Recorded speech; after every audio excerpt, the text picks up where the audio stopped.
There are, in the Netherlands alone, around 1,500 cold cases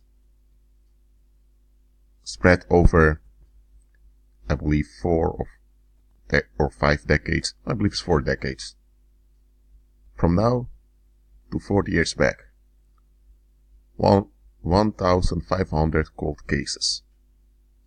I don't know the amount of cold cases in the United Kingdom and other places, but there are many. Now, cold cases are cases in which the police or the investigators could not find the perpetrator. They could not solve why the homicide happened. In those crime series that you see on TV, they solve crime instantly. Why? Because it's a TV show. So people want to be entertained. So of course, the crime is solved quickly. In reality, in practice, it may take days if the police is successful, or sometimes it may take even years before they find out who did it.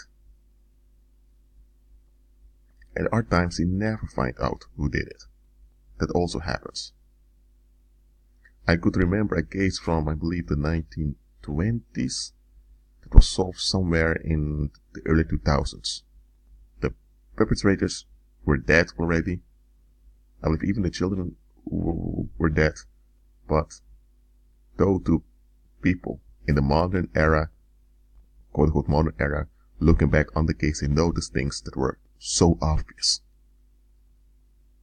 And that's what a lot of cold cases have. Then you ask yourself, why didn't folks see this before?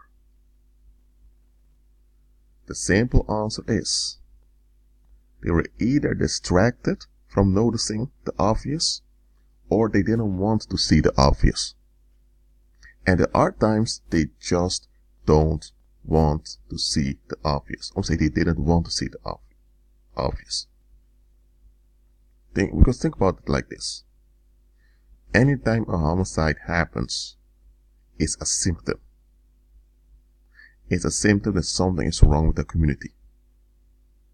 So that means that the community needs to examine itself and face things.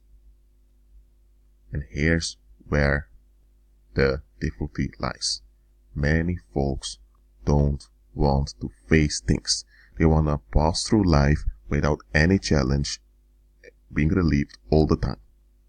This is not possible. You will face challenges during this lifetime, sooner or later, but you have a lot of folks that just don't want to face anything.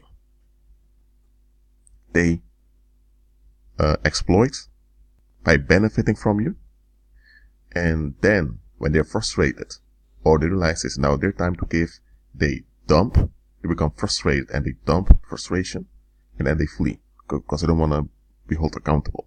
Not everyone in the world is like this in the absolute sense, but in general, that's how common people are. They dump and they flee. Facing things, few do it.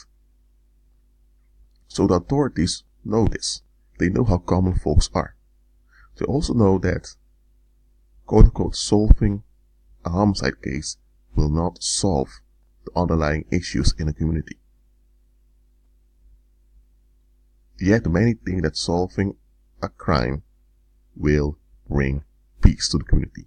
It will not. Not only because you can't get the victim back, obviously you can't get the victim back because he or she is dead, but even if you solve the crime, it doesn't guarantee that the people of that community will learn from it and face their old ways that led to the crime to begin with. How many times didn't it happen that people got involved with the wrong crowd? And I'm not talking about gangs or all of that. I'm talking about marriage partners. How often did it happen that people end up marrying folks that later kills them? And when you look at the pattern of the victim's life, you can see that they were set up from childhood to be either narcissistically abused or sacrificed. So, what you should learn from that is that you need to see through patterns. And that you need to hold your parents accountable. And not only your parents, but the community where you grew up in. You need to face the patterns of violence in a community. Why? Because if you don't face those patterns will retain their hold on you. At your expense. But, does it still happen that people end up marrying folks that later kill them? Maybe not even marrying them, but they just get involved with significant others that eventually take their lives? Why does it keep happening? Because folks don't want to face the patterns of violence within their community. There's a difference between a social dysfunction and a pathology. A social dysfunction is that a dysfunction. There's some dysfunction in the community. A pathology is when there's a dysfunction that escalates and folks just refuse to acknowledge that A, there is dysfunction, and B, that dysfunction is escalating. For example, if you have fatherless homes in a community, that's a dysfunction. To some extent, you can compensate for it. But if fatherlessness in homes becomes almost a norm, then there is a pathology here, because now a dysfunction escalated. Because if there are so many fatherless homes, yet still children are born, then the community needs to ask, why are the fathers leaving their families behind? But then, if you look deeper in the case, you realize that often it's not the fathers that want to leave, it's their wives, who often take advantage of the husbands and cheat and do all of that. So then there's a dysfunction that people need to face. And they need to face, why are many of our women behaving like this in such a disgraceful manner? And if they need to face that, they need to face, those women used to be little girls. What's wrong with our community that we breed such narcissistic, entitled females? And then they need to face the unexamined expectations that they are transferring from generation to generation. And then, as a community, they need to face themselves, need to face old ways, and need to face the monsters that they've bred. Because those monsters they've bred throughout the generations, they're there. I mean, at least those of this generation, they're there. And some of those monsters will not be reformed. So they need to face that also. So, whenever there's this social dysfunction that escalates, it becomes a pathology. It's a pathology because folks don't want to face it. And pathologies always result in domestic violence and homicide. So, when a crime occurs and the authorities see clearly that there's far more behind this crime, sometimes the authorities will instruct their police officers and their detectives to leave a case alone. Why? Because authorities see that if they investigate this case and they capture the killer, more things will be revealed that will lead to more tension. Because remember, if folks want to face things, they escalate when confronted with evidence. That's how common folks are. And when they escalate, bad stuff happens. So authorities from time to time will decide, you know what? We're not going to capture the killer. We know who it is. We're going to let this case rest. And within maybe 10 or 20 years from now, a future detective will pick up this case when it's a cold case and they will solve it.